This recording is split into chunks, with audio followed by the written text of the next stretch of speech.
शादी सभी के जीवन का एक बहुत ही खास और यादगार लम्हा होता है।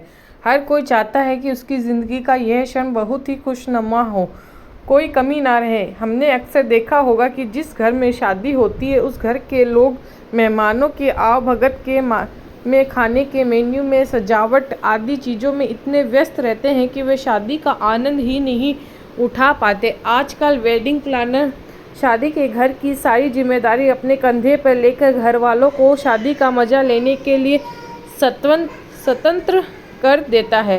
तो आइए जानते हैं इस बिज़नेस के बारे में। वेडिंग प्लानर किसे कहते हैं, पहले बात कर लेते हैं। वेडिंग प्लानर वह व्यक्ति होता है जो शादी की सारी योजना बनाता है। कौन सी रस्म कैसी होगी, सजावट में कौन से फूलों का प्रयोग किया जाएगा, खाने का मेन्यू कैसा होगा, डीजे पर कौन से गाने बजेंगे आदि सारी जिम्मेदारी वेडिंग प्लानर की होती है। वेडिंग प्लानर लोगों की मर्जी पूछकर उसी हिसाब से शादी की योजना तैयार करता है। अब बात कर लेते हैं, ये तो बात हो गई कि वेडिंग प्लानर कहते किसे हैं। अब बात कर लेते हैं कि इस बिज़नेस को शुरू कैसे करें।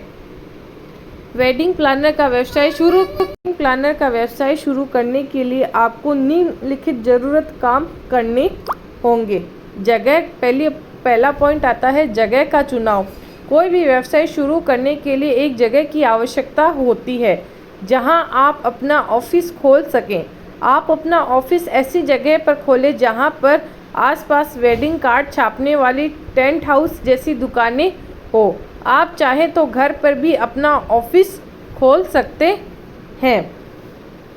दूसरा जो पॉइंट आता है वो है टीम। ये व्यवसाय अकेले व्यक्ति का काम नहीं है।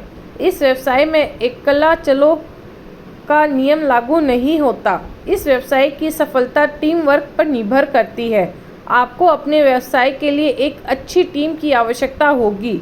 आपकी टीम जितनी अच्छी होगी आपका काम भी उतना ही बेहतरीन होगा।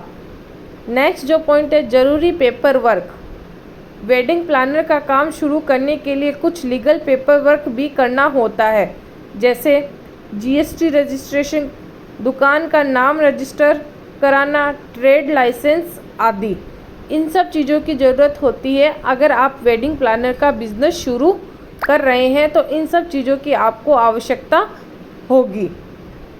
और इनमें अब बात कर लेते हैं कि अगर आप वेडिंग प्लानर का बिज़नेस कर रहे हैं तो उस बिज़नेस में लागत कितनी आएगी। कोई भी बिज़नेस शुरू करते हैं तो हमें उस बिज़नेस में इन्वेस्टमेंट कितना रहता है, इस चीज़ का हमें पता होना चाहिए। इस व्यवसाय को शुरू करने में अच्छी खासी लागत रहती है। अगर न्यूनतम लागत की बात करें तो ये व्यवसाय न्यूनतम 6 से 7 लाख में शुरू किया जा सकता है, यानी कम से कम इसमें 6 से 7 लाख से आप इस बिज़नेस को शुरू कर सकते हैं। इसके अलावा आप जितना ज़्यादा पैसा लगाएंगे उतना ही ज़्यादा फ़ायदा होगा। जितना ज़्यादा आप इन्वेस्टमेंट करेंगे उतना ही आपको प्रॉफिट मिलेगा। अब बात कर लेते हैं वेडिंग प्लानर का भविष्य। देखिए, कोई भी बिज़नेस करते हैं तो उस बिज़नेस का फ्यूचर क्या है, ये फ्यूचर हमें पता करके ही बिज़नेस करना। कल को हम बिज़नेस कर ले और फ्यूचर में उसका बिज़नेस का स्कोप ना रहे तो ये चीज़ गलत हो जाती है। आजकल के इस भागदौड़ भरी ज़िंदगी में लोगों के पास समय की बहुत कमी है और जिस हिसाब से कंपटीशन बढ़ रहा है लोगों की व्यवस्था भी बढ़ रही है। मगर शादी इंसान के ज़िंदगी के सबसे अहम दिनों में से एक होता है और हर कोई उसे बेहद खास बनाना चाहता है। ऐसे में एक वेडिंग प्लानर ही होता है जो आपकी शादी से जुड़ी हर छोटी छोटी ख्वाहिश को पूरा करने में आपकी मदद करता है। अब चाहे वो खाने का मेन्यू हो, शादी का डेकोरेशन हो या फिर अन्य कोई काम, जिसे देखते हुए ये कहा जा सकता है कि वेडिंग प्लानर सबसे बेस्ट बिजनेस आइडियाज़ में एक है।